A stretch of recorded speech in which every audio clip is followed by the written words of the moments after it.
being an adult with undiagnosed ADHD is a funny time. And I'm not going to be one of those people who just sits there and diagnoses himself, right? Like, I'm not going to walk around going, oh, I have ADHD, so everybody treat me special. Like, I obviously passed tests in high school. Maybe could have done a little better. Probably could have done without Ritalin regardless anyway, but maybe a conversation about it would have been nice, right? You know, like... Oh, yeah. Like, I was definitely the kid drawing on his desk because he was bored in class because I already had paid attention to the piece of information that was presented to me. And then when they reviewed it like 15 times every class, I was like, I'm done. You know, and it's not because I was absorbing anything at like an exponential rate. It's just my attention span is done. You told me the thing, I'm set. Move on. Let's go. You know, I feel like a lot of people who end up being accelerated as kids do have ADHD, right? Or ADD, right? Yeah. And so that focus or that need to shift focus ends up playing in their favor. And so like as an adult now, I have a lot of instances with like ADHD during the day, but they mostly reflect in like a right brain creative way, you know? So I'm just driving down the highway and I'll have a random thought and then all of a sudden my brain's like, yeah, you can drive. You're fine. Like, let's travel with this thought now. Like, let's go where this thought's going. And I'm coming up from work this week because I've got a 40-minute commute both ways. So I'm coming up from work, and Americade's happening this weekend, big biker convention. And there's a sign that says, watch out for motorcycles. And I'm like, oh, yeah, share the road. Okay, got it, cool. And then there's a sign... And for some reason, they couldn't get, like, all signs that would fit it the right way, or, like, they didn't want to continue it or whatever. I don't know. Whatever it was. The town of Clifton Park's sign, as I'm coming up the highway, just reads, watch for mocycles. And so in my brain, I'm like, watch for mocycles. Like, I just say it like that. And then my brain goes, that's really funny. That's probably what, like, a crazy aunt would say if she was letting everybody know that she was about to have her period. And then in my brain, all of a sudden, I'm interacting with this character because I can't just stop there, right? So then in my brain, there's me. And I'm like, Aunt Sharon, you're crazy, and nobody needs to watch out for your cycles. That was nature's gift to you. You watch out for your cycles. And then Aunt Sharon, without missing a beat, because this is how my brain fucking works, goes, you can't spell menstruation without team, Kevin. And I'm like, damn it, Sharon, that's a good point.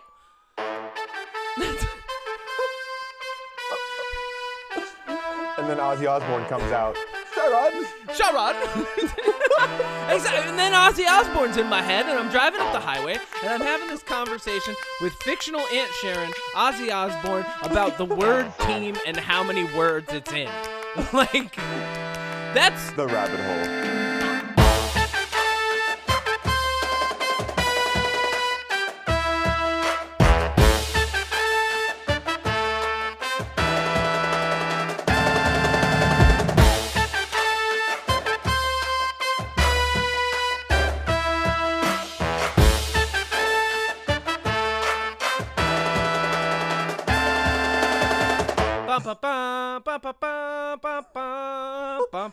You know we have actual music, right? You don't have to... I know. Ready? I'm pumped now. 3, 2, 1. Yes! Did it! We clapped. I'm going to just... you know what I'm going to start doing is I'm going to start, like, throwing in random clap tracks here and there. Just to, like... Just like you'll hear, like, a third clap. Like a ghost clap. I don't know. Just another one. Welcome back to another episode of the Unpop Podcast. I am your captain, Kevin Miner. He, him. Yeah, you called me the captain in our first episode. I'm taking it. It's a title. It's mine. Right. It's mine. With me, as always, co-captain, co-pilot, co-host. Say your name. You say your name. I said my name. I said Kevin Miner, he, him. I'll say it again. All right, ready? Hold on. This isn't going... all right, reverse it. Welcome back to another episode of the Unpop Podcast. I am your fearless captain, Kevin Miner. He, him. With me, as always, is my co-pilot, co-anchor, co-captain, co-host, co-everything. It's Odie Matthews, they, them. I just want to put on the record that I purposely didn't say anything the first time because I wanted to make you redo that. Why? I don't know. I just felt like You're being... such a punk. I felt like being a rascal. You are a rascal. You're a rapscallion, sir. I'm self-branding myself. You are a rake of sorts, as it were. One who appears well but does not do well. Anyway, on this episode, Odie, what are we talking about today? Star Wars. No. That's no. No. Our favorite horror movies? No, we did that. Can't.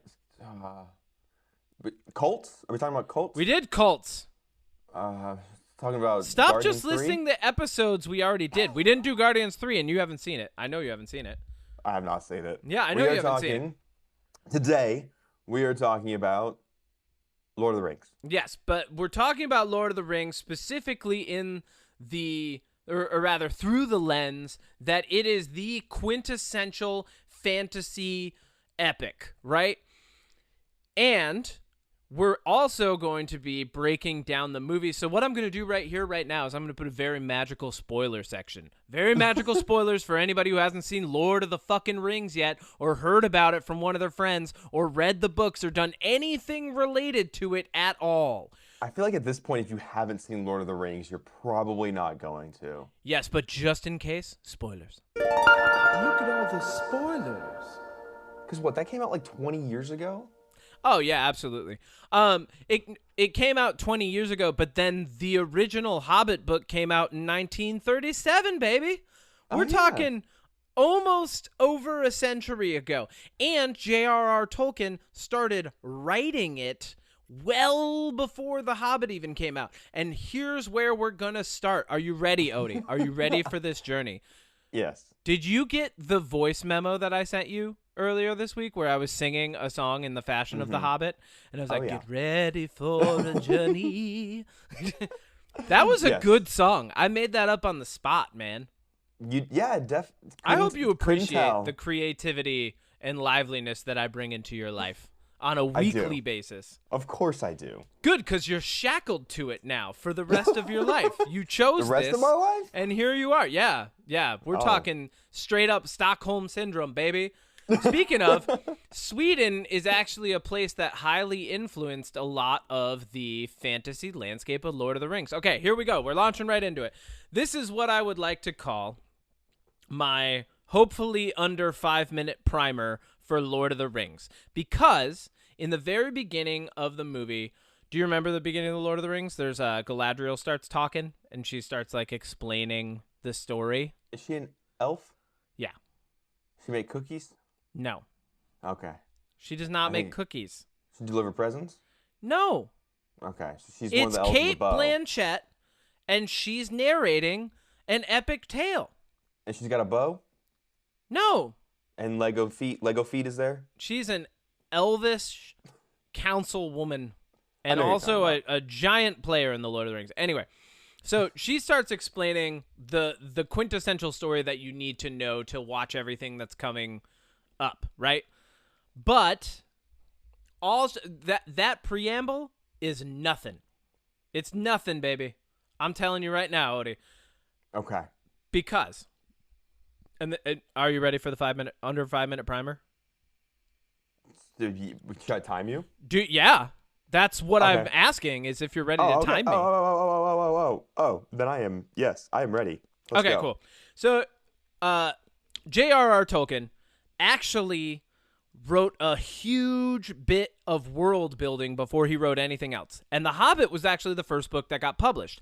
J.R.R. Tolkien was a huge fan of philology, languages. He learned Latin at a young age. He was really into inventing his own languages, right?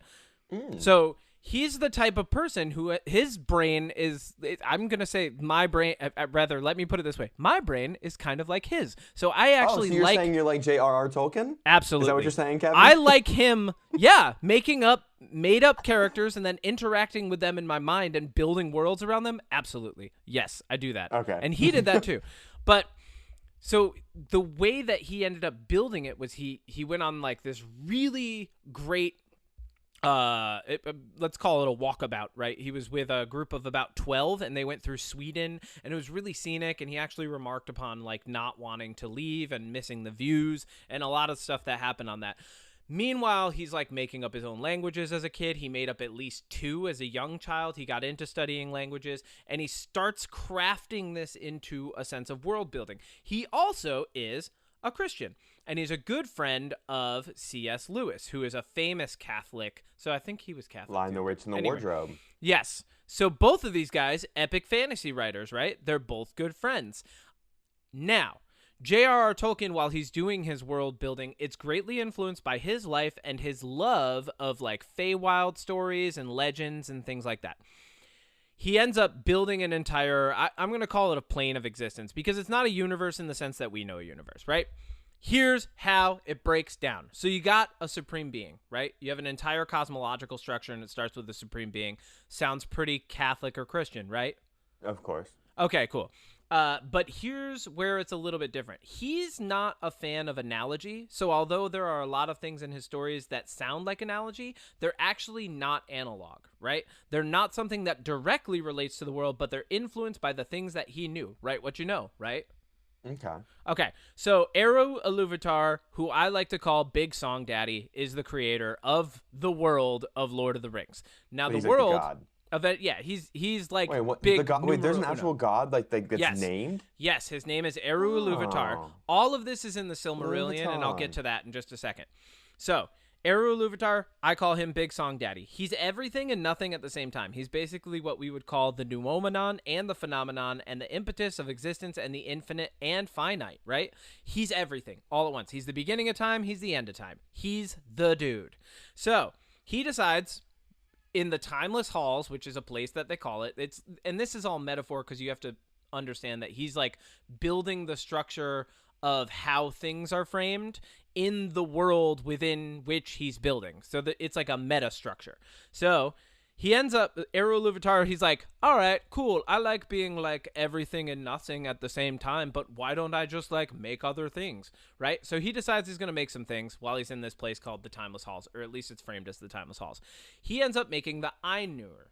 Now the Ainur are, let's call them, like for our sake, even though they're not direct analogies, angels. The Ainur are composed of two classes of like, they're basically demigods. They're not like full-fledged, like same power as Eru Ilúvatar, but they're demigods, as far as we would know them. And you'll notice there's a lot of like Greek and Norse. I was just going to say, this sounds like a influence in Greek this. thing. Yeah, there's some Greek and Norse influence, and that's why they're not direct analogies. So he makes the Ainur, and they're composed of the Valar and the Maiar. And the Valar are like the more powerful ones, and the Maiar are the lesser powerful ones. And that's all you need to know for now. And then I'm going to lay out all of the things that you actually need to know for Lord of the Rings and nothing else, because that's all we want to cover today. So the two strongest Valar are two dudes named Manwë and Melkor. Guess which one turns evil? Their names are Manwë and Melkor. Odie, which one turns evil? Is it Manwë or is it Melkor? Okay. Which one sounds evil to you? Anakin Skywalker. You're not playing the game correctly. This isn't the Star Wars episode. Which one turns evil, Odie? I've created this character, person who knows nothing about Lord of the Rings and doesn't understand it. And I'm going to guess Melkor. You're 100% correct because it sounds like it would turn evil. Remember I said J.R.R. Tolkien loved languages? Okay, so anyway, Yes.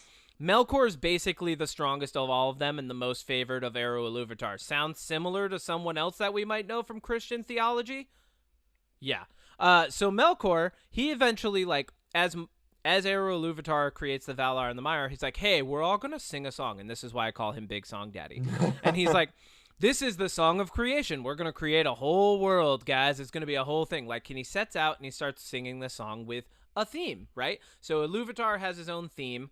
And then Melkor, while they're all singing, he's like, hey, I'm pretty ambitious. I bet I could do better than Dad. And he starts making what's called Discord. So Melkor essentially starts making his own theme. And in my mind, it's like this. Imagine that like Eru Ilúvatar is basically Freddie Mercury, right? Big Song Daddy. And he's singing his Bohemian Rhapsody. And Melkor comes in and he's like the crazy middle section of Bohemian Rhapsody. All of a sudden he's like, no, no, no, no, no, no, no. And like all the crazy shit starts happening. So he has this other theme that he's trying to like suffuse into and either overpower the theme of Eru Ilúvatar. And then other Valar and Maiar start like combating him. So there's like these dueling songs going on, right? And Melkor's basically doing like the metal remix of everything. And then a third theme ends up weaving itself into that, and that's the theme of elves and men. So elves and men, congrats, you're part of the beginning of the universe. You guys are the bomb, right? Two types. So then the song stops, and Eru Ilúvatar's like, yo, Melkor, my boy, my son, why did you do that? Anything that you do is basically going to be a cheap imitation of what I do. And then what comes from that and its interaction with my creation is only going to make my creation greater. Like, it's only going to make greater things than what you could ever even attempt to create. You're just an imitation. And Melkor's like, man, I'm pretty pissed, right? So then Eru Ilúvatar's like, all right, cool. I scolded my son who was weaving discord and disharmony into the universe and its creation. But look, hey, we made a cool thing. We're going to call it Ea, which basically means the world of all that is. So that's the world and plane of existence on which Lord of the Rings takes place. Ea is home to Arda, which is the giant continent of, like, which is the giant, like, planet. It's not really a planet. I don't know. It's anyway. So wouldn't it be technically a planet still? I mean, yeah, well, let's just say Ea is the world of all that is. Arda's on there. Middle Earth is part of that. There's a place to the east that nobody ever seems to talk about, and no one ever like really goes, I guess, like except for a few guys. But we don't need to talk about it because it's not in Lord of the Rings. And then there's a place to the west that's called Valinor. But we'll get there. So there's a big war because Eru Ilúvatar's like, hey, all of you Valar and Maiar, or all you guys who are part of the Ainur, go down and, like, oversee the creation of the world if you want. And Melkor goes down and he's like, yeah, I'm going to F up the creation of this world. He's basically just, like, super ambitious, super proud, and he thinks his ideas are better than everyone else's. So they all have a big battle. Melkor basically, well, they have a bunch of wars. Melkor convinces some of the Maiar to side with him, and they become Balrogs. Sound familiar? Balrog? Yeah. Isn't that that comes up later in the film. That's in Lord of the Rings, right? It is in Lord of the Rings. Good job. Look at me. So they have a big war. Eventually, Melkor kind of gets, like, driven off, right? And then the Valar and Maiar who are left have what's called the Spring of Arda. And then Melkor shows up and, like, well, during the Spring of Arda, they make a bunch of, like, stuff, and they make lamps, like these lamps that represent the sun and the moon. And then Melkor does this surprise war, and he comes back, and he's got, like, a bunch of Balrogs and stuff with him, and he breaks the lamps. And then the Valar leave because they're like, well, screw this place because it's in darkness now, and they build Valinor. And they're basically, like, cursing the land to the west, which ends up being Middle-earth. And they're like, yeah, this isn't, like, really that cool, but what ends up happening is the elves are eventually born in this time, and Melkor's like, hey, what are those guys? I want to make a version of them. And that's where orcs come from. And then, yeah. And then somewhere in this time, he corrupts a, like, young Maiar named Myron. And Myron only keeps one part of his name when he becomes another thing. And we'll get to that. So the Valar end up waging... I wonder what it is. Yeah. So the Valar end up coming back, and they wage war against Melkor because they're like, yo, he's going to mess up all the elves. And then they chain him and toss him into the halls of Mondos for 3 ages, which is basically like... what's the detention zone from Superman, or, like, whatever the heck, you know, like the quantum realm, whatever it is. They basically toss him into zone. Like, yeah, whatever it is. They toss him into, like, a detention zone, like, for let's say 3,000 years roughly, right? And then Manwë is like, all right, cool, we can let him out after 3 ages as long as he forgives, as long as he says, like, he's sorry, we can forgive him, right? Manwë is, like, the other son of Eru Ilúvatar. So there was Manwë and Melkor. Manwë is, like, the good son. And Manwë is like, yeah, we can forgive him. We'll turn the other cheek. Sound familiar? And then Melkor's basically like, yeah, sure, whatever, sorry. So they let him out, and then he spreads a bunch of lies and stuff amongst the elves. Who would have thought? And he recruits a giant effing spider. See, now what they did on Valinor is they created these 2 things that were kind of like the lamps, but they were better. They were these 2 trees. And then Melkor comes with a giant spider named Ungoliant, which is, like, one of my favorite things in all of the mythos. And Ungoliant and Melkor drain the light from the trees to try to, like, plunge that place into darkness for forever, right? He seems like a real bad dude. He just sucks. Like, they're like, here's another chance, and he's like, all right, cool, I'm going to go drain the light from your trees. Which ends up, that's, like, the first scene of the Rings of Power, if you watch that show. So anyway, then there's like, so for all of this, there's like a very important elf that we don't really need to talk about because he's not like directly covered. Legotheet. His name's Feanor, and Feanor decides, he's like, you know what, Melkor, you're so bad, I'm gonna give you another name. I'm gonna give you a name that sums up how bad and evil and dark you are, and like your whole entire energy. And you know what he names him? Sauron. No, he names him Morgoth. Morgoth. He calls him Morgoth. Yeah. Morgoth. Yeah, his name's Morgoth. He should have been less goth. Am I right? He was less goth before, now he's Morgoth. So anyway, an interesting name choice. Everybody in the world, including Melkor, is basically like, yeah, that suits. So then eventually Morgoth, and then he's called Morgoth just from that point forward. So Morgoth eventually gets defeated, and he gets thrust through the doors of night, which is like another type of a detention zone, but it's basically outside of the universe, right? So like he's really outside of the universe this time, outside of AF, supposedly for good, until the end of the world comes, and there's a giant battle called Dagger-Daggerath, which kind of sounds like Ragnarok, which is basically what it is. It's what? Are any of these characters like Melkor and stuff, are they in the Rings of Power show? Because I've not seen it. No. Have you seen it? No. I have seen it, and no. But all of this will come back in Lord of the Rings. All the stuff I'm at least mentioning right now. This is my primer. So Dagger-Daggerath is going to happen at the end of the world, and then Morgoth is basically going to come back, have a big battle, and then be slain by some dude named Turin. So that was 13 minutes. So just Damn a little over. Just a little over. Just a little over. I did everything I could. 12 minutes and 58 seconds. But hey, no one's counting. Except It's for me, a 'cause you lot, asked me man. to. Okay, so listen. So my question is, because I have my one question off the rip. yeah, hit me. So where, timeline-wise, just tell me where, like, Rings of Power, right? Okay, That I got show you. takes place before Fellowship of the Ring.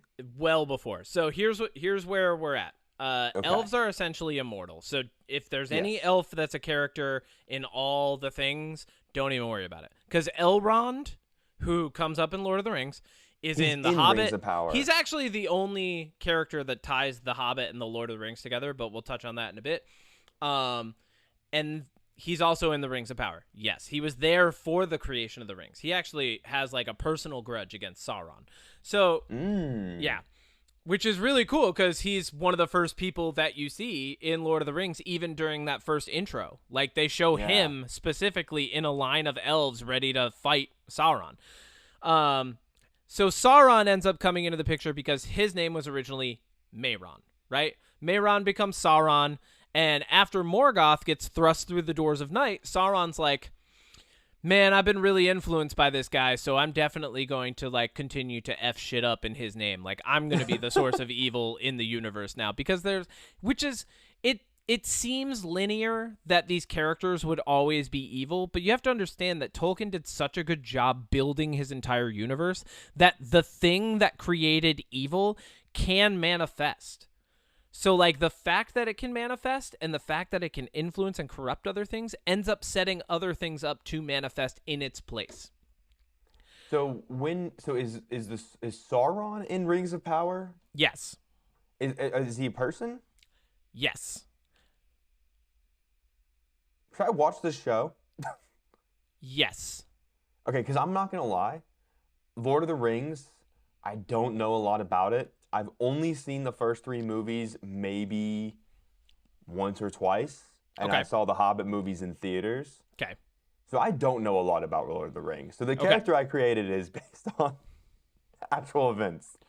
Because, it's not a franchise I know a ton about. So that's why I have questions, Kevin. Okay.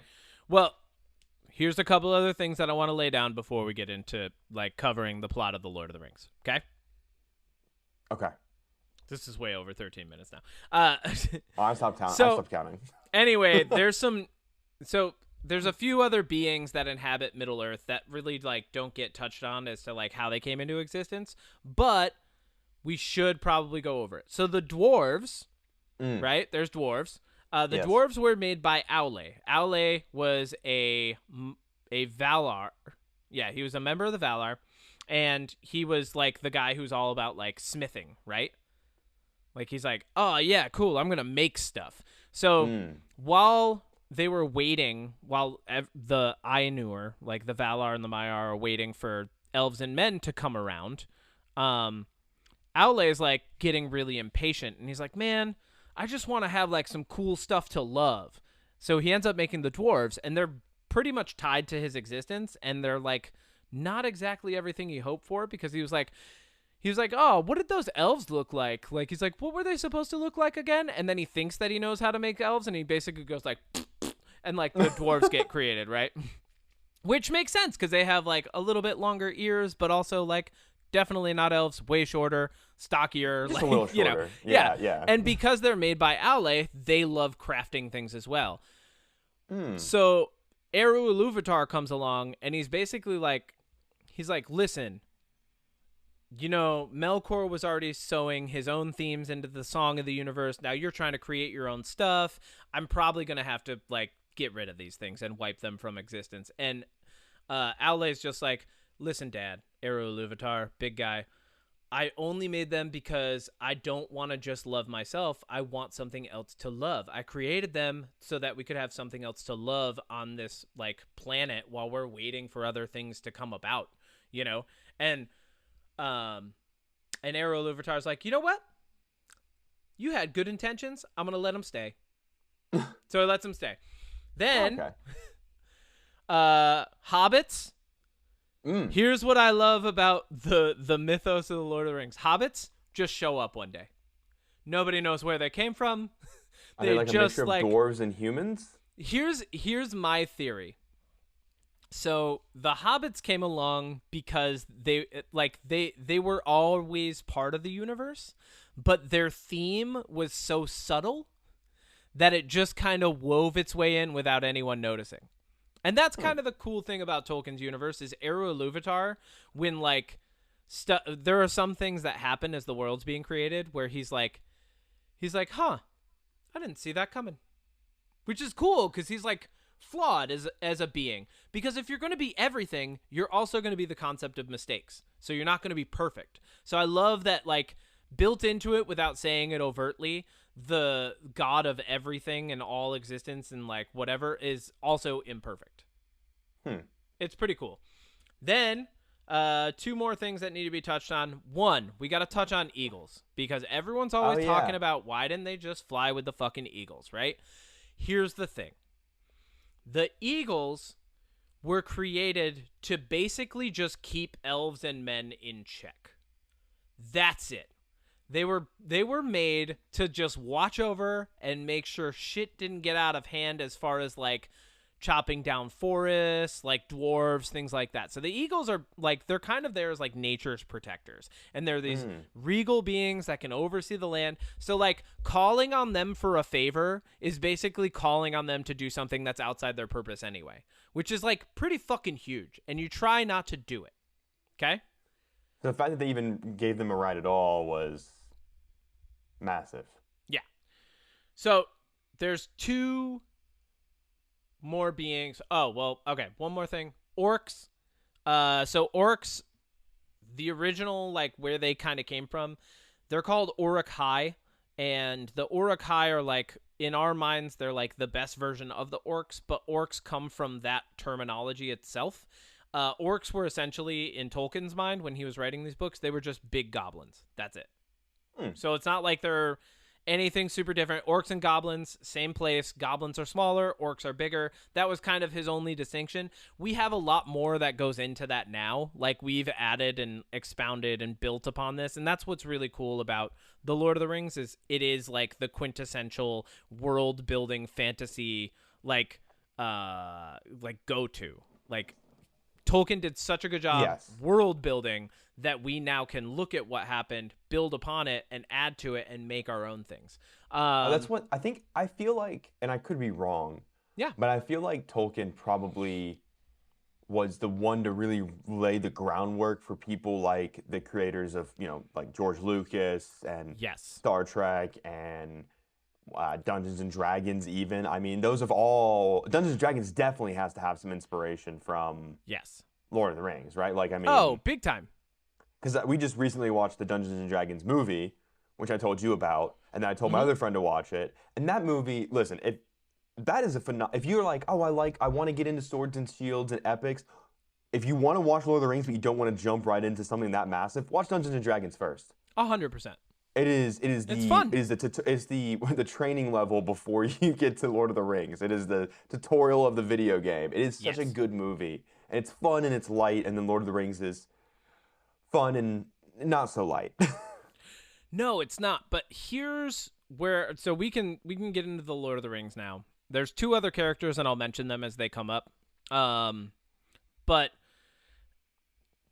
in Lord of the Rings, Peter Jackson did such a good job just laying out the base tale in the beginning, like saying, hey, there are these rings that were created.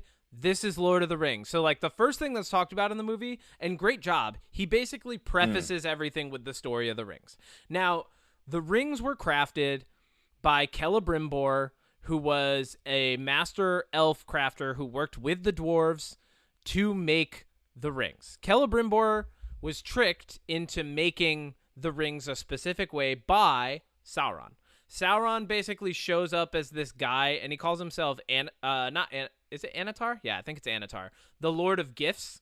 He's basically like, hey, what's up? I'm the Lord of Gifts. I'm going to show you how to make some cool rings, bro. And, like, Celebrimbor's like, oh, yeah, dude, I'd love to make some rings. That sounds really cool. And then they're like, yeah, let's go make some rings. So they make a bunch of rings, and they give them to the elves and the dwarves and men. And then Anatar, the Lord of Gifts, basically he's like, all right, cool, great job. I'm going to just go over here toward Mount Doom now and hang out. And what a name, by the way. Yeah. And Celebrimbor is like, wow, yeah, that sounds super sweet, bro. You have a good time. And then he goes away and he, like, makes the Ring of Power, and he starts influencing and corrupting things. Now, this is, like, it's a development upon Morgoth's wishes, right? So Morgoth was kind of like an overt evil. He was always, like, fighting things. He was always waging war. He wasn't getting super, like, tricky until he snuck in to, like, drain the trees of their light with Ungoliant. That's the first time he was ever, like, really, like, super sneaky, right? And then Sauron kind of, like, takes that lesson, like, learns more from it, and he's like, all right, cool, there's a prophecy that Morgoth is going to come back. If I can help that prophecy, I'm going to be his number one guy. So I'm going to be evil incarnate on this planet. I'm going to corrupt things. I'm going to influence it. So when Sauron's influencing things, it's basically with the same type of influence that Morgoth had. So Sauron, right? Yes. And this is not me trying to make it about Star Wars. Let me just see if I can kind of, like, put this in a way that makes sense. He's kind of like the number 2 Sith he wants to serve somebody of higher power to be their right-hand man. Yes. So, like, what Sauron is doing is in the name of somebody else almost? Oh, yeah, it's 100%. Like, Sauron loves power and order, but also was a student of Aule, who made the dwarves. So, like, he's a student of a guy who's all about, like, craftsmanship and artisanship, and then he was corrupted by Melkor, Morgoth. And so ever since then, he's just had that influence, like, working on him, and then he uses that to influence other things in the world. See, This is like, so Lord of the Rings is kind of like a story about the influence of demigods upon the realm of humans, right? So at the time period of Rings of Power, the Second Age. So Morgoth is still imprisoned? He's gone, yeah. He got imprisoned in the First Age. He's gone. So then he's still imprisoned during, like, Fellowship of the Ring? He is outside of the realm of existence. He's outside of Ea, right? But his influence is still present in the form of Sauron. Sauron basically picks up his mantle. No, he's going to come back at the end of the world. But he'll never come back in, like, Lord of the Rings or anything like that. Oh, so he's gone. Yeah, he's gone. Until the end of the world. Until Ragnarok. Until Dagoreth. This feels a lot of Book of Revelation and a lot of Greek mythology, like Lord of this. Like, when you're talking about the guy that made the dwarves, all I could think of, like, was Hephaestus, and, like, the Lord of Gifts, like Dionysus. Anyways, you know what I'm talking Dionysus, about. yes. Dionysus. All I can think of, so, like, what I would say to that is, you know, Tolkien, super influenced by everything in his life. I mean, even spiders in that world are influenced by like the story that he was bit by a baboon spider. He was actually born in South Africa. And he was bit by a baboon spider, and that kind of informed how evil he made spiders in his world. I mean, I hate spiders, so good on him. Yeah. So I think we're good. Yeah. I was looking at the cast list for the Rings of Power, and I don't recognize any of these people or their characters. So they must have used a bunch of like unknown actors. You might recognize Lee Pace. Oh, I fucking love Lee Pace. I don't see him on here. Isn't he's the king of the elves, isn't he? I recognize like there's some people down here that have like one episode, like Will Keane, he's the dad of Daphne Keane, who was X-23 in Logan. Like I recognize him. He's also in His Dark Materials, which is a great TV show. Yep. But yeah, I don't see. Interesting. Yeah, I don't recognize a lot of these people. We're not going to talk about Rings of Power though, because Rings of Power is way before Lord of the Rings, right? It's Second Age, right? So the Second Age doesn't even like have an influence on what's going on in Lord of the Rings. Lord of the Rings takes place it does, but like Lord of the Rings takes place during the Third Age, right? So the Second Age kind of ends with a giant battle, and that scene in the beginning, there's like the big like, Isildur cuts off the ring from Sauron's hand. And like in the beginning, what's really cool is you see Sauron show up on the battlefield, right? And it's done really well because they don't point at him and go, oh my God, that's Sauron. He's like a demigod, right? Even though he is. He's a demigod. He's a Maiar. So like him showing up on the battlefield to turn the tide of a battle is a huge fucking thing. You know? Like why would you risk it as a demigod? Like it's not like you can't be like killed. Because he can be like, he could essentially be exiled, right? Which we'll cover later, but he could also come back as long as he's not thrown out of existence entirely or like shackled in a detention realm. So Sauron showing up though is a big risk. Like he had not shown up on the battlefield until that point. And then he shows up and he's like, I got my ring of power. I got my giant mace. I'm going to F everybody up. And he starts just hitting people. And you see those big strokes and like flashes of light coming from his mace. And that's the power of a demigod, just blasting people away from him. And everything seems lost due to this one dude showing up. And like, then this like human who he's like, oh, you're fucking done for. Just, I'm going to take you out right now. The human like just takes a whack, like a lucky whack with a sword and cuts the ring off. And then he's like, cool, we defeated all evil. And of course a human would be like, we defeated all evil. We're safe now.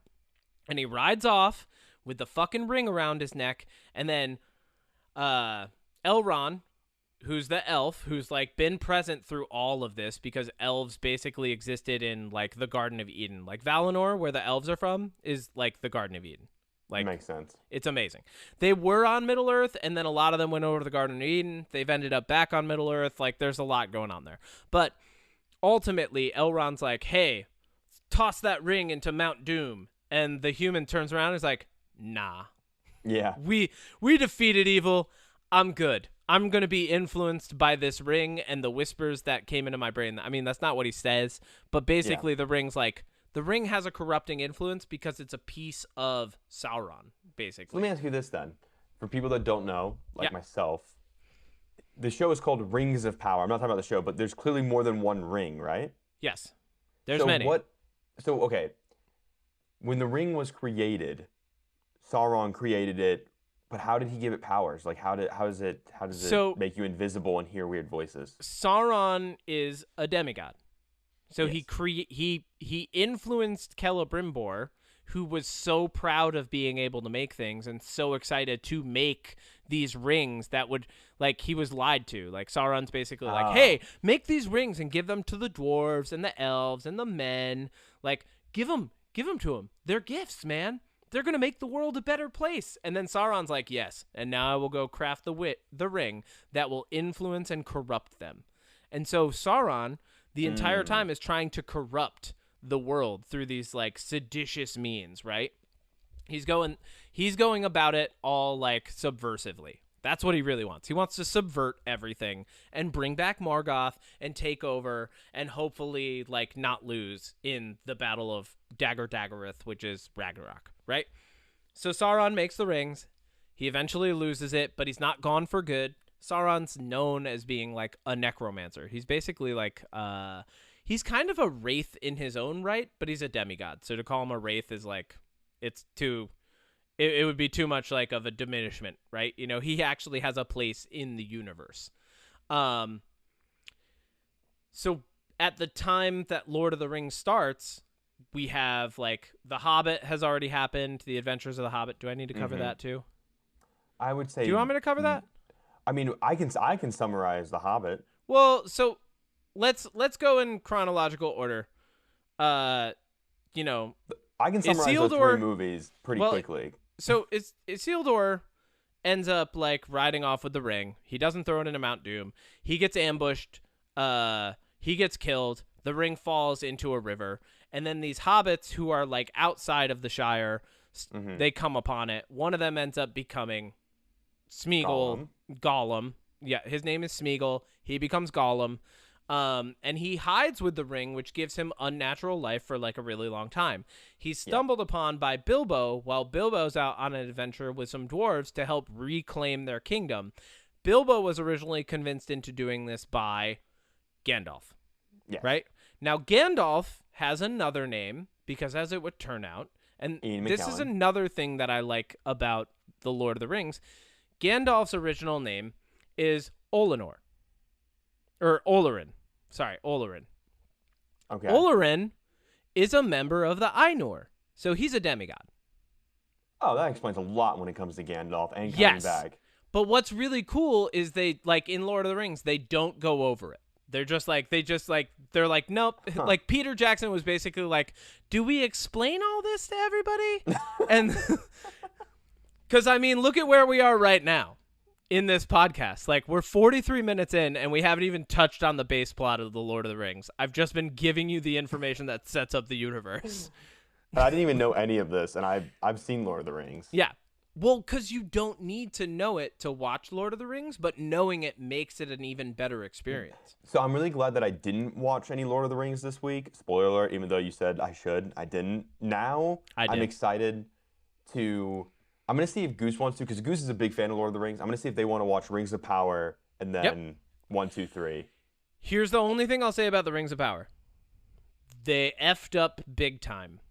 That they accelerated the plot too quickly, and now I think they're going to be playing Doctor with their own plot line for a while. I think the writing was not that great, but some of the moments were really good.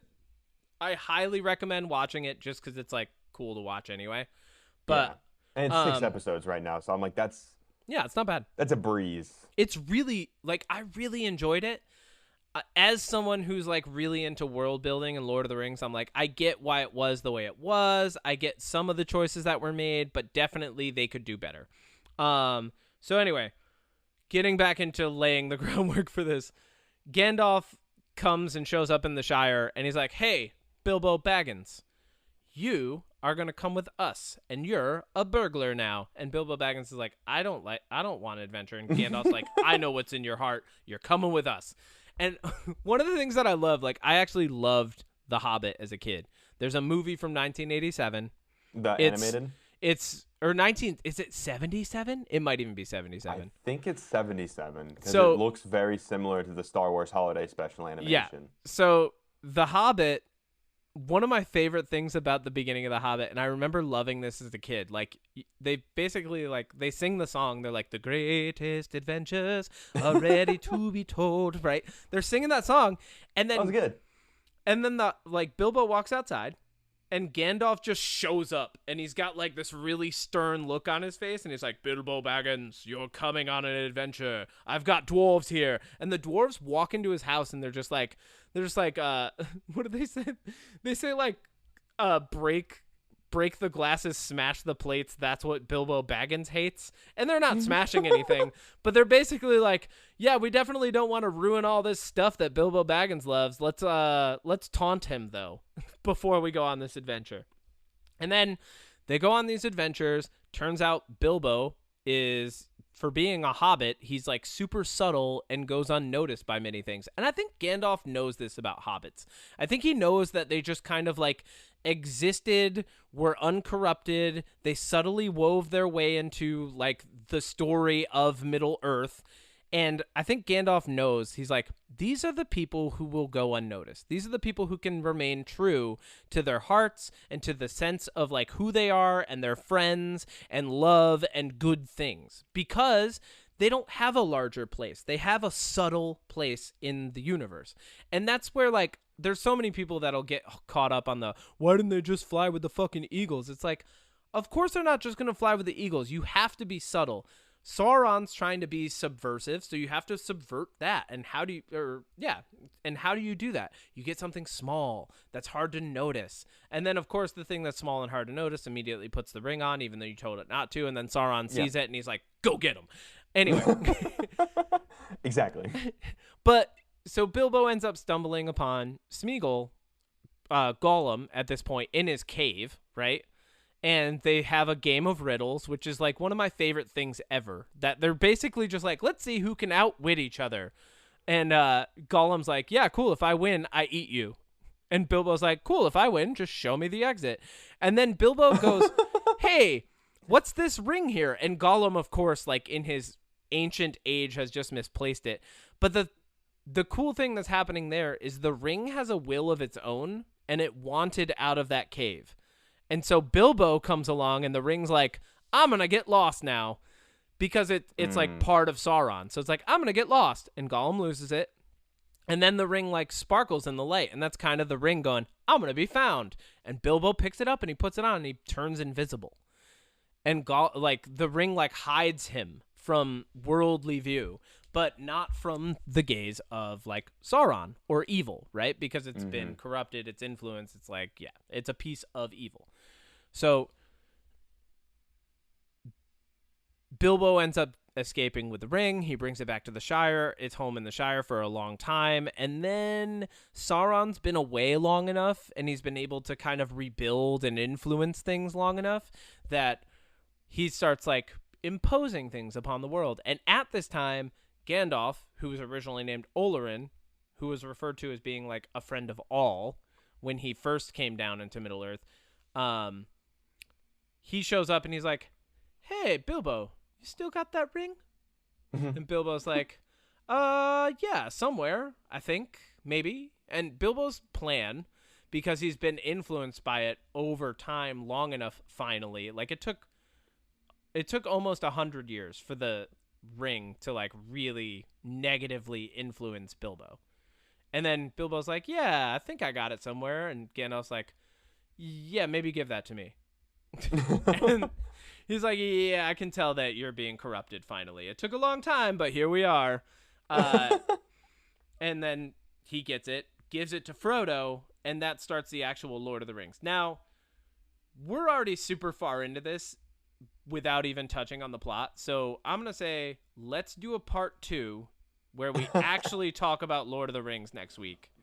But I've got a couple other things that tie into it that might make your viewing of Lord of the Rings stuff more interesting this week. Okay. Does that sound good? Sure. Okay. Because this is where we are at this point. I was like, let me do a 10-minute primer on Lord of the Rings. 40 minutes later. Yeah, I was going to say, you might be a little over your 10. You said 5 minutes originally, too. Well, it's because what I have written down is only 10 minutes, but we've like, I've been answering questions, and we're going on like an adventure now, right? We're on our own adventure. We're on our own adventure.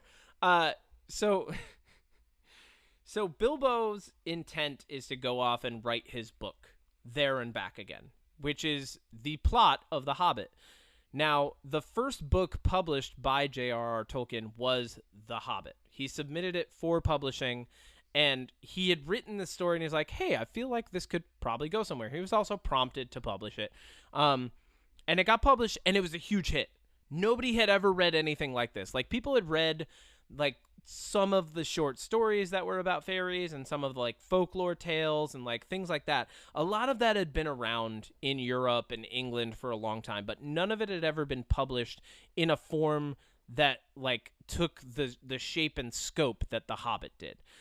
Especially with like a giant dragon battle at the end, which is actually a huge piece of German influence on this world, right? So now we've got like Greek, Christian, Norse, German. Like there's so many different things that have influenced this world and helped shape what eventually became the quintessential fantasy universe for other people to take influence from and build off of. I guess where I'm really going with this is like J.R.R. Tolkien is the godfather of modern fantasy.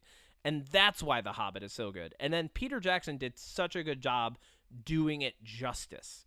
That's what makes those movies so good. Whether you're watching the original cut or not whether you're watching, the theatrical cut or the director's cut, they're really good. And they do a good job of taking enough from the books without taking too much. Because if they had made all of the books into movies, there would have been 6 movies. You know what I'm saying? There's 6 books? No. There's enough in the books to make 6 movies. Like, there's you're not talking about The Hobbit, though. You're talking about the original movies, because the Hobbit movies are... The Hobbit movies should not have been 3.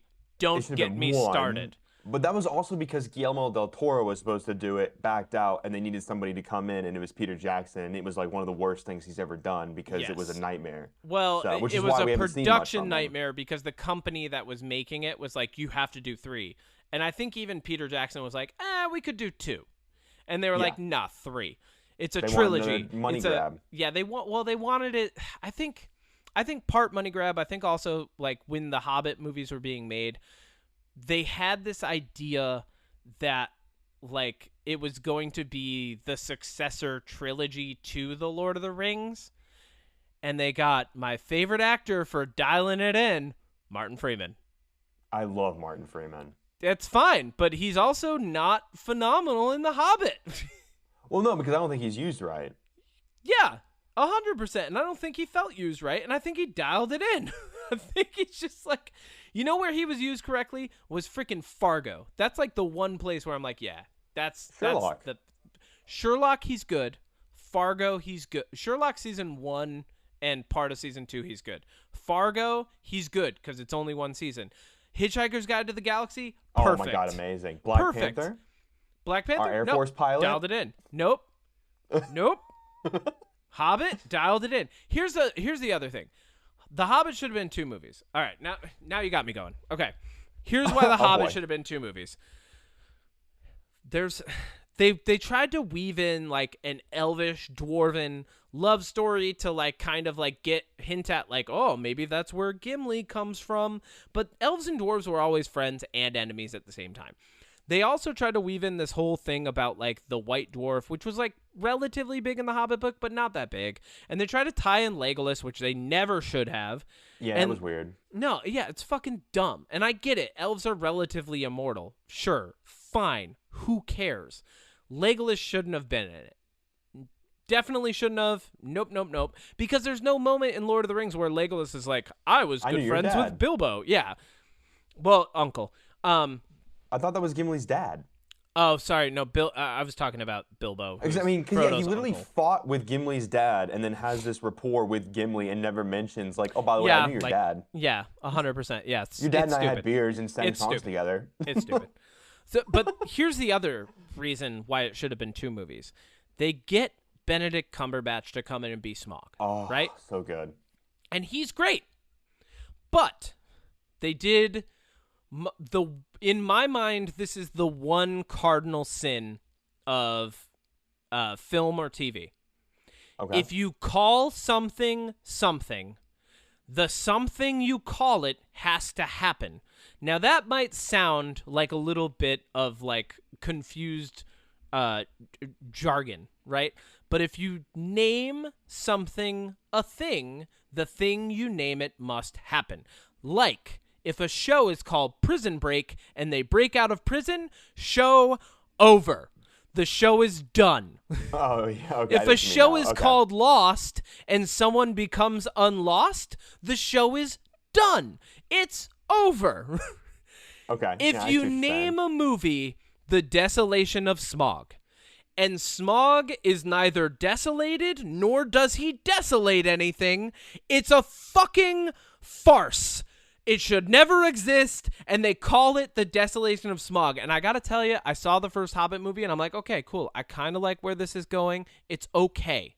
This is interesting. Fine. I'll come in for the second one. I showed up for the second one, and it got to the end of the fucking movie, and all that happens is Smaug kind of like rips apart the mountain a little bit, but then he's about to do the actual desolation, right? He's about to go and desolate a town, and then himself be desolated by an arrow.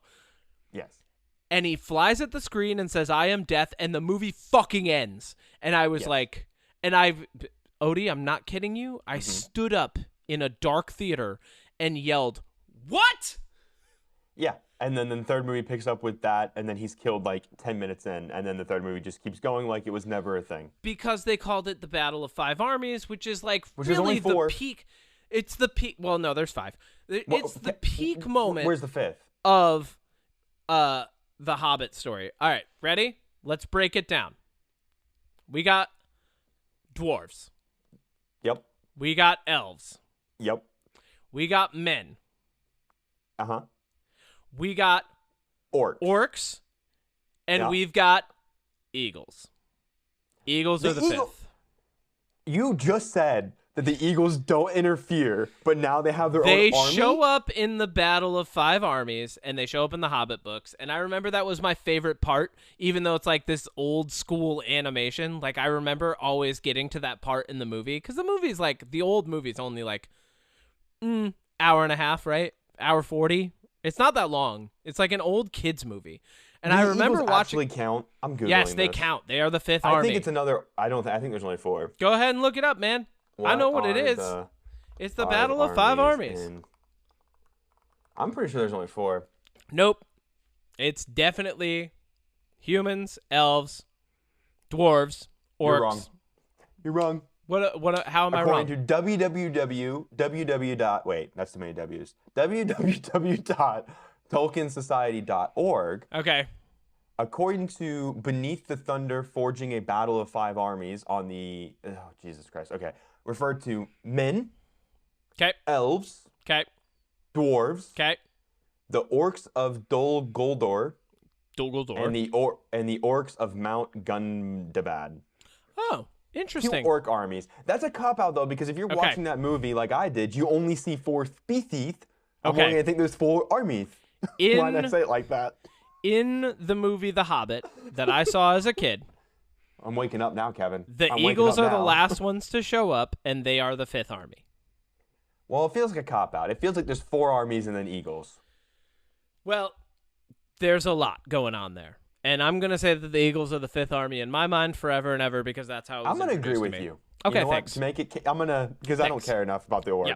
Let's Okay. say Eagles. So that all happens, and we're finally, like, after all of that, like, basically the big lesson is like, wow, I guess war's bad, which is like, Yeah. it's funny that that's the final, like, lesson of The Hobbit, but, like, dwarves are dying in that movie, you know? And so Yeah. in the Hobbit movies, the Battle of the Five Armies, so dumb. I highly recommend people don't watch the Hobbit movies and just watch the old Hobbit because it's fun and entertaining and Yeah. simple. And although it's like older and the animation isn't amazing or anything, it's still cool. And it was like a feat for its time. And there's like a really nice soundtrack to it that has a very like classical Renaissance feel. And you get done with it quick and you get the idea of what happened. And then when you watch Lord of the Rings, it pretty much picks up directly as a successor to that because the other Hobbit movies hadn't been made yet anyway. So, like, I think definitely watch the old Hobbit, then watch Lord of the Rings, Peter Jackson's Lord of the Rings. And definitely, if it's your first time viewing, do not watch the extended version unless you're ready to commit because they are so fucking long. They really They are are. so fucking long. They're like 4 hours a piece. That's one of the versions that I've watched. So I've watched the original cut or the theatrical cut. Yes. And then a friend of mine back in high school was like, hey, do you want to watch all the director extended cuts of Lord of the Rings? And I was like, yeah. And then after the first one, I was like, what did I get myself into? You're like, we're And then done. we watched them all. Yeah. No, we Oh watched my them all. God. And it was good. There's two things that I do love from Lord of the Rings that I watch sometimes on YouTube. I love the Battle of Helm's Deep. I Two love towers. Legolas Okay. shield surfing Yep. and doing bow and arrow stuff. And throwing And Gimli. then- yeah, I do love that. I love right, the scene where you toss can't me. see Gimli's head. Toss And then me. I love the battle with the elephants and Legolas sliding down the elephant's truck in Return of the King. Oh, yeah. Legolas is my favorite character in Lord of the Rings. Oh, he's by great. far. You know what I learned about How Orlando can he Bloom that's not be? crazy? Do you know this about Orlando Bloom? Can I say an Orlando Bloom fact since it's Yeah, go relevant? ahead. Since we're not So- even talking about the first Lord of the Rings film anymore, yes, let's just go. Perfect. So when he was cast in Lord of the Rings in what would have been like 1999 probably because the movie came out in 2001, Yep. he was fresh out of acting school. Okay. He wasn't even 30 years old. This Okay. is what people sleep on Orlando Bloom because you don't see him a lot anymore. You know what I mean? Like he's not yeah. he's not a big name actor, but this is what this man did. He filmed Lord of the Rings 1, 2, and 3, the Yep. three biggest movies, Oscar nominated, phenomenal part, new actor, immediately goes into filming Pirates of the Caribbean 1, 2, 3. Which he's great in. He was in, at one point, I think when the third Pirates came out, he had been in, I want to say it was either I think it was 4 of the 15 highest grossing movies of all time. Dude. And he hadn't even been acting for 10 years. He's so That's great. crazy. He had the perfect look for it, and I gotta say, honestly, him playing is it Billy Boots? Is it William? Is that his name? In Pirates of William the Turner. Caribbean? Yeah, William Turner. Him playing William Turner, Boots. right? Billy Boots is his dad, isn't it? Bootstrap Bill Turner is his dad. Sorry, I'm a Bootstrap big Bill Pirates of the Turner. Caribbean All right, fan. Billy I Boots, like whatever. that franchise. Billy Boots. His Billy name's Boots. Billy Boots now. I'm Billy Boots the pirate. Billy Bang, bang, bang. Boots. I'm just showing up as Billy Boots. You know what I was Jesus. thinking of? What? Muppet Treasure Island. There's a character named Blind Pew who shows up at the very beginning of the film. This is totally, we're off the rails now. There's a character who shows up in Muppet Treasure Island, which is like my favorite Muppet movie. And he slams open the door. He has 2 eye patches on. And he's like, "Oh, Billy Bones, where are you, Billy Bones? It is I, Blind Pew." Like, it's a whole fucking thing. Don't even get me going. All right, so Bootstrap Bill and William Turner, his son. Great. Yes. Billy Turner. No, Orlando Bloom's great. Yeah, And- he's amazing. And him doing such a good job as Legolas catapulted his career because he was good off the rip. And you know what's great? This is like a film with Viggo Mortensen before Viggo Mortensen. Like, this film launched the career of so many people in it. And I feel like Peter Jackson, we definitely have to do a part 2 on this, but like we have to actually talk Lord of the Rings next week. But Okay, fair. Peter Jackson did such a good job casting the like legends of acting as older characters in this Yeah, film. like Ian McKellen. Right? Ian McKellen gets an older character. He's Gandalf, who, as it would turn out, is a fucking demigod, Yep. right? Christopher Lee. Yep. And then freaking Christopher Lee, Kate Blanchett, even at that time, was a yeah, little bit yeah. older. Christopher Lee as Saruman is so great. Jonathan Rhys Davies as Gimli, like he took a lot of people. Ian Holm as Bilbo Baggins, like he That's took the guy I was people- thinking of. I was Yes. like, who's the guy that played Bill? Yeah. He took people who were well known and made them like these famous characters that people like really reference who were like hardcore Tolkien nerds. And then he took Elijah Wood and he took Viggo Mortensen and he was like, you're going to be and Orlando Bloom. And he was like, you guys are going to be like part of this like hardcore fellowship though. Even Dominic Monaghan, who plays Mary, Yeah. Mary Brandybuck. And then who's the guy who plays Pippin? Where is he? Billy Boyd, who plays Pippin. And then Yeah. Liv Tyler's in it. I mean, she just does a great job as Arwen though. And then Andy Serkis. Even Andy Serkis who's in the film. Dude. And And then- then we started. I could do a whole episode on how Dude, much I love Andy Serkis. He's still phenomenal, right? And He's he incredible. started as Gollum because he did such a good job. And then even Sean Bean, right? Sean Bean's amazing. He's Boromir. Yeah. Right? He's good. Yeah. So, like, Peter Jackson took this piece, and this is where I was kind of going like 20 minutes ago. Peter Jackson took this piece of J.R.R. Tolkien's universe and crafted a masterpiece around it.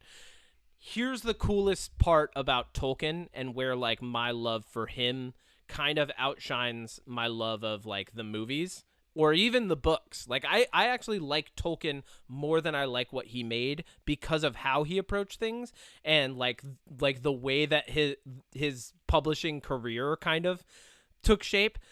You know, like, so, like, going back to Tolkien, he's making his own languages as a kid. He studies abroad. He's, like, well informed. He goes on crazy trips to, like, Sweden, and, like, he really loves it, and it influences, like, his stories, and he starts crafting this universe. The whole time he's crafting this universe. And then he releases The Hobbit. It's great success. And then they come back to him and they're like, "Do you have anything else?" And Tolkien hands them the Silmarillion. Now, the Silmarillion is the world-building Bible for this. Like, everything that I talked about in the beginning where I tried to summarize it all in 10 minutes, that's the Silmarillion. And there's so much more to it. And there's all these stories that he had been writing. And he goes to this publisher that's like, "Yeah, The Hobbit was a great kid's book. What can we do next?" And he goes, "Here you go." And he basically hands them the Bible. Like, he's like, "Here you go. It's the story of the whole universe that The Hobbit's in." And they're like, "What the F, dude? We can't publish this for kids." I don't even know what's going on in this because if you read, it's written in classical Anglican prose, which has, like, it's in relatively modern English, but there's a lot of classical poetic prose to it. So, like, the language gets very confusing because it's dense metaphor. Like, the metaphor just expounds everything in there. And ultimately, they're like, "We can't do this. You have to do something else." So then he's like, "Okay, well, I guess I'll write The Lord of the Rings." And that's where The Lord of the Rings came from, him publishing The Hobbit, having great success. His publisher's like, "What else do you got?" And he's like, "The book that contains the entire universe." And they're like, No, calm down." And then he goes, "All right, I guess I'll write The Fellowship of the Ring." And he's like, and they're like, "Cool. Is there going to be another one?" He's like, "Oh, yeah. No worries." So then he writes The Two Towers. And they're like, "Cool. It doesn't stop there, right?" And he's like, "Yeah, no. I got it mapped out. We're good." And then he writes Return of the King. It's a fucking grand slam, and fantasy, like, really gets reinvigorated as a genre because it had existed before in our culture, but not to the scale at which it did after Lord of the Rings was published, because Lord of the Rings was like the mature adult component that partnered with The Hobbit. It was the successor book. Like, and it really, really, really drove fantasy into the hearts of so many people who didn't even know that it could take that form in a book before. And that's why I love Tolkien. That's why he gets so much credit. A lot of people are like, "Why do people love Tolkien so much?" It's like, well, I don't know. Maybe because he crafted his own fucking language and built a universe the likes of which no one had ever seen before, and it changed the way that fiction functioned after he existed. Maybe that's why. Yeah, because I was gonna say, like, I'm trying to think of like two other big franchises that, like, have a creator behind them. Like, the first one that comes to mind is George Lucas and Star Wars. But as much as I like George Lucas, well, also influenced by freaking Herbert and Tolkien. Big time. Yeah, and the thing with George Lucas is like, yes, he created the first Star Wars, and he likes to say that he had it all mapped out, but let's be honest, he probably didn't. No. He also had people that came in, like Dave Filoni and stuff, that really flushed out some of the things in between what George Lucas has done. So, yes, George Lucas created Star Wars, but why Star Wars is what it is today is because of other people, including George Lucas, and then even Harry Potter, right? Like, J.K. Rowling, right? Once again, influenced by fantasy. Yep, and she created Harry Potter, and I mean, obviously she created the universe, but if you look at some of the things that she did with the book, the creatures, they're in the case, the creatures in the case, and you don't want to let them out. What is that called? Fantastic Beasts. Fantastic. And where did they go? Yeah. a lot of that, I don't know if you noticed this, but fans would say things to her like on Twitter and like post about it and be like, Yeah. I wonder if like this is true. And she'd be like, it is true. Like Gandalf being gay and stuff. Like those are all, Yeah. she clearly is like just changing things on a whim. You know You what I said mean? Because Gandalf. of You mean the guy from Hogwarts, not Gandalf. Dumbledore. Dumbledore. Thank you. Did I say Gandalf? Yeah, you said Gandalf. Anyways, you get my point. Is yeah. that I feel like yes, these people created other worlds, but to the degree that someone like J.R.R. Tolkien did, I don't think they put as much planning into it as he did. Is what I'm getting at. They're reinventing a similar wheel. You know, Yes. Even and I'm not saying George- that those the franchises are bad. Don't Oh get me wrong. no, they're great. They're great in their own respect. It's just the influence that he had, the impact that he had on literature and on fantasy as a genre it still echoes. You know, even Game of Thrones. You know, even the Game of Thrones series that George R.R. Martin wrote is heavily influenced by J.R.R. Tolkien. It's actually in response to, because George R.R. Martin didn't necessarily, like, as he got older, he was like, oh, I don't necessarily like that there's a happy ending to the universe. He's like, maybe it doesn't always end happy. And that's pretty much like the entire idea of Game of Thrones is like relatively influenced by history and the real world, still kind of like a crazy epic fantasy adventure like Tolkien had, but also maybe not a happy ending. All right. Anyway, I am being summoned by two girls to bring them to Six Flags. Six Flags. Yep, we have Great Escape. It's like right in my backyard, the theme park. Oh, okay. Yep. So they're going to Six Flags to go and hang out, and they have season passes, and I need to take them there because they open at 11. So, Odie, what have you been listening to? What have you been watching? Oh, okay. Hard pivot. Let me think. So unlike my previous weeks, I have not been watching a lot. I took a break from watching like dad movies and stuff like that. Okay.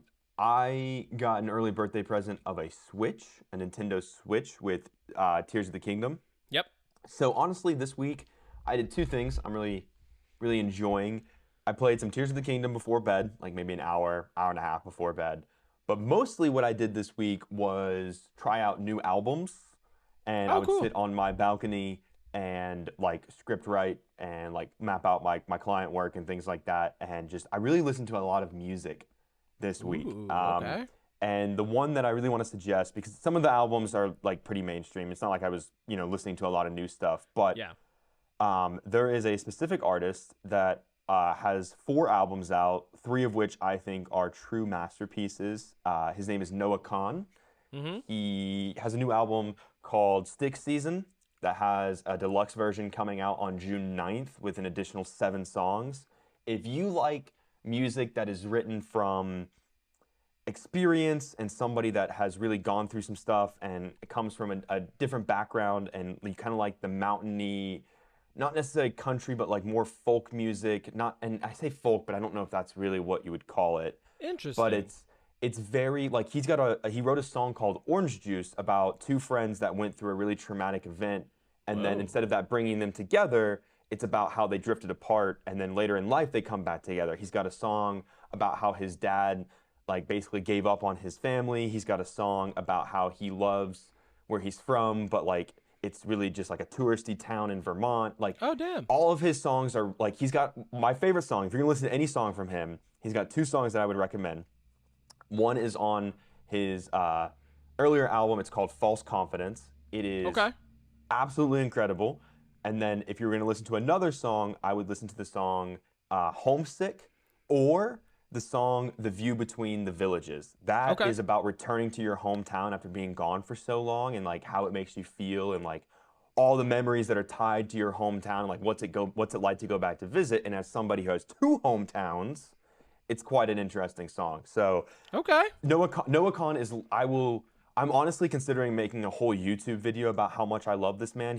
His music has completely changed a lot for me. It's like, it's so emotionally impactful that it's literally fucking incredible. Like, he is by far my favorite art. Like, he took my favorite artist spot and just elevated it. Like, dude, I'm in love with this man. He's only 26. He's so successful. He's so down to earth. I love him. And that's what I basically did. That this week, sounds good. I'm definitely gonna listen to that right now as I drive over to Six Flags. Stick season. That's cool. I finished Succession. Big recommend. Yes. I will Yes, not gotta get say on that. anything other than I recommend it. It was relatively a perfect show. It was pretty much I gotta get on fucking it. perfect. Yeah. Like end to end, absolutely amazing. Top 10. Love it. And then this week this popped up randomly for me, which happens every once in a while. I was listening to a lot of like Latin music in the beginning of the week, but then Casey's new album, Kaycyy, Casey, Oh, TW 2052 is I've heard of super that. good. Really low key R&B, really sensual, just like downshifted my entire vibe at the end of the week in a good way. Really enjoyed that this weekend. I've been kind of jamming it like every free moment that I get. Big recommendation. I actually really love Ashley's Heartbeat. I'm gonna download this album right now. Yeah, this album was made with Gesaffelstein, who's such a great such a great DJ, really, honestly. And then I really loved listening to The Sun. The Sun's really good too. But that's pretty much it for me. I've had a relatively busy week, and then I was prepping to try and summarize the Silmarillion into 10 minutes, and I did a great job with it. I mean, we really covered all Lord of the Rings today. We did. We did such a good job. Star Wars references in there, so that's all that matters. Perfect. Are you gonna watch Lord of the Rings this week? Well, okay. So real quick, I wanted to ask you. Well, let's wrap this up, and then I'll ask you. Okay. How are we wrapping it up this week? Great job summarizing Lord of the Rings. I'm glad we covered everything. Whoever listened to this, I hope that you're well informed. I don't know, man. There's so much. We could have probably gone another hour, but easily. Like I could keep going because I didn't realize it until I told you that I wanted to talk about it. I was like, oh shit, I really actually do just love Tolkien. Yeah. Good job. So yeah, let's tune in for part 2. Yeah, let's do part 2 this week, and we'll actually cover Lord of the Rings. Since we covered all of the stuff that goes through it, are you cool like doing each of the movies? Yeah. All at once? Let's do it. All right, let's fucking do it, man. It's going to be a journey for Odie and Kev. You don't know that you love it. Anyway. Bye, everybody.